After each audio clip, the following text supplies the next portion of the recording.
It's a very debilitating disease that does affect more the younger children and elderly or people with immune deficiencies. So it's a very, very serious issue. Currently, Savannah is encountering the worst season it's ever seen.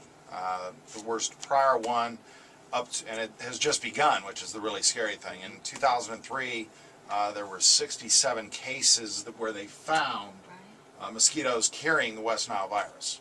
Wow. And this is all based on the good old Savannah Morning News and the Island Packet from the Hilton Head area. This year, to date, as of about 2 weeks ago, they had already encountered 88 cases in 4 different pockets in the Savannah-Chatham area. Now, when we talk about cases, are we talking something serious? Well, cases, what I mean by that, and that's a good question, what I mean by that is mosquitoes that are carrying the virus. Right. So not human beings or pets or animals that have contracted the virus from the mosquitoes. The mosquitoes carry it, and it can be transmitted, as I understand it, when they bite their intended victim. Wow. So, And what causes them? How did the mosquitoes get here with that virus? Do we know? a multitude of different ways, much like even the bird virus can be through biting birds that have brought it over. So one of many different ways, but it's contracted through the blood, as best I understand. They might fly here. Yeah. You never can tell. Right. Do they come in on food or anything like that? It can be food. I mean, it's the typical ways, and where the Department of Agriculture actually tries to make sure that they're doing their checks, and that bugs from Florida aren't brought up to South Carolina, vice versa. So there are a lot of checks and balances in place. But we're also a major port, and Right, stuff comes in here on ships. Yep. As well as, from what I understand, at one time that Hawaii really was paradise until the English got there and brought mosquitoes with them. There were no mosquitoes in Hawaii. Really? And in the South Pacific. Oh my goodness. Are now, but they came in that way. And there was a big story about Guam a few years ago that they did on 2020. That's some snake that had come in on a cargo plane or something. And now just runs the island. Yeah. I mean, it's just because it has no natural predators, and it wreaks all sorts of havoc. So that stuff comes in on ships. It comes in. We got international flights that come in here, so it can come in on the planes. All sorts of ways it can come in. What are some of the symptoms, Eric? Typically, again, it attacks the immune deficiency, and as far as over and above that, getting specific.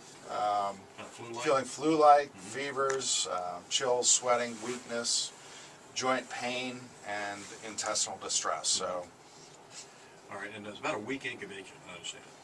So the most severe, of course, our audience is kind of 50 plus.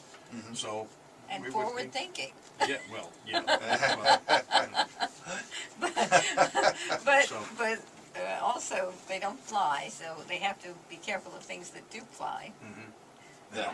Our audience doesn't fly. Well, it flies in a plane, but Yes. it doesn't Oh, fly I like see. a mosquito. No, it Right. doesn't. But why that would make any difference, I have no idea. Superman might get this.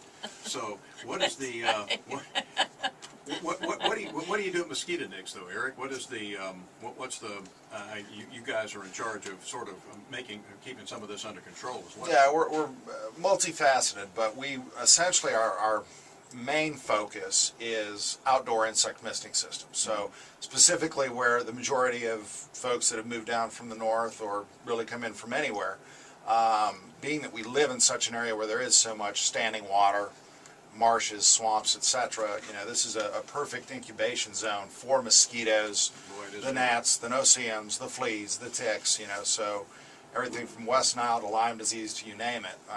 It's a much more predominant area for those types of situations. What we do is, again, a multitude of different things to affect this. Backpack fogging is something that works extremely well.